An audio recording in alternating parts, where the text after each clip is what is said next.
assigned to a story and kind of late, unfortunately. It is 4:19. I'm Natalie with King. This is a story about a woman who was found dead. Now police are saying it's a homicide investigation. Here's the situation. This is Camino Island, which is a hike from Seattle for sure. It's definitely a ferry ride between. But we can't go just to Camino Island. We need to go to Coupeville first because that's where we're going to talk to the sheriff. We need to be to the sheriff by 6 o'clock. So what time is it? Right now it's 4:21. My phone says we could arrive at 5:45 if we had all our ferry stops. So that is the biggest challenge right now, is just getting there. Once we get there, once we get to the sheriff, that should be easy. He's going to give us all the latest information that he can. It's probably going to be a pretty quick interview. But then our next challenge will be getting to Coupeville, or I'm sorry, not Coupeville, Camino Island, where this actually happened. And it's a very remote location. I know there's some neighbors, but I don't know how close or far. So we're going to have to try and figure out how to get there once we're done. This is good. He's sending me photos from the area, and this is going to be huge for us because it's going to take us a while to get there and it won't be daylight. And then possibly talking with him? And possibly talking with him.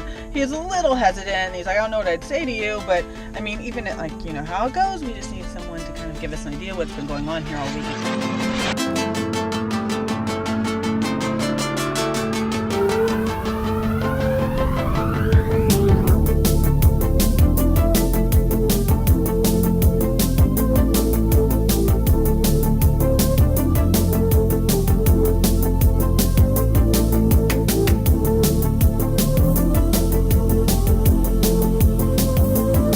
It is now 6:33 and we now have to go 71 miles to another interview to where the scene actually happened. The map says it's going to take us an hour and 37 minutes, meaning we'll get there around 8:30. Going into this, we know there's going to be a big challenge. Explain the situation from his house, the person we're speaking to, his house, to where the scene is. Well, without being there and just going on maps and what he's told me, I believe his house is pretty far away from where this happened. He's the closest neighbor, but this is really rural. So it's not going to be something easy where it's like, okay, walk us up and show us where. It's also going to be pitch black. Right. So solutions, right? What are we going to do? So what we've come up with is have him show us on his phone the photos that he took, so that way I can go off the shoulder to the photos and I can edit to the photos that he actually sent us. So we're trying to figure out solutions to the problems we already know that we're going to have way ahead of time. So that way when we're there, it's just something we don't have to deal with at this point. So there you go. Always good to have a plan.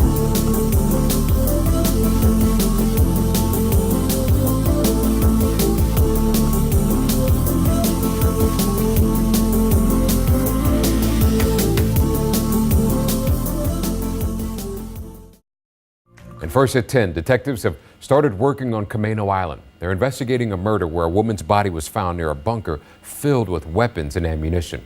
So far, no one has been arrested. King 5's Natalie Swaby is in South Camino Island, where investigators have been searching for clues all weekend.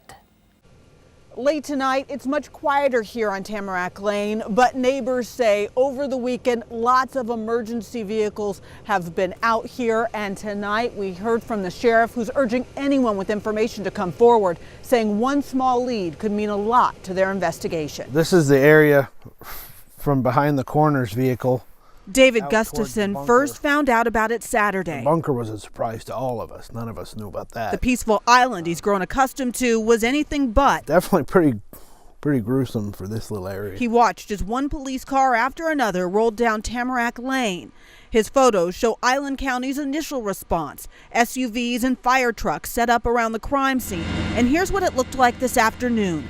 From above, you see investigators collecting evidence on this undeveloped lot, a piece of property that's been the focus all weekend. And tonight, after hours, Sheriff Mark Brown was still at headquarters. The detectives are working tirelessly. He says it started with a 911 call about a body found. When detectives arrived, they discovered a woman who appeared to have died several days ago. The information leads us to believe it's a homicide. The sheriff says close to where the woman was in the hillside, detectives uncovered a bunker filled with a cache of weapons. Substantial amount of ammunition, supplies, and weapons. Island County is not divulging too many details about their investigation. Because of the fluid nature of what we're doing at this time. But the sheriff does say it appears it was not a random act and the victim was specifically targeted. Words that provide little comfort to neighbors on Tamarack Lane.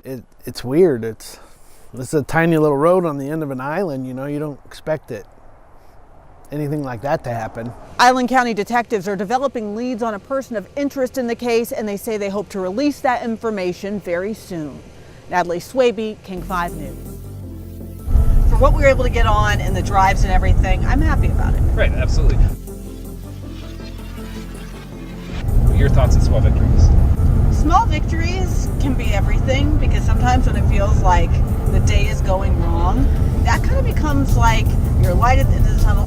There's days where the story may not be going the way that you wanted it to, but you just have to find the small victories, because those are kind of can be like the redemption. Like, I did a live shot that I'm so proud of, or just, you know, I got this one interview that I really was hoping to get. You just have to keep having those things, because like we were talking about, it's just, that is just the motivator that helps you want to even do better tomorrow. I don't know, that for me just tends to be my own motivation. I'm always competing against myself. What I did yesterday, how can I do better? Absolutely, and that's how you grow. Yeah, I definitely think so. Surprise to all of us. None of us knew about that. The peaceful island he's grown accustomed to was anything but. Definitely pretty gruesome. Detectives are working tirelessly. Substantial amount of ammunition, supplies, and weapons. Because of the fluid nature of what we're doing at this time. It's weird. It's a tiny little road on the end of an island, you know, you don't expect anything like that to happen. Island County detectives are developing leads on a person of interest in the case, and they say they hope to release that information very soon. Natalie Swaby, King 5 News. So yeah, that was our day. So, bye. Bye.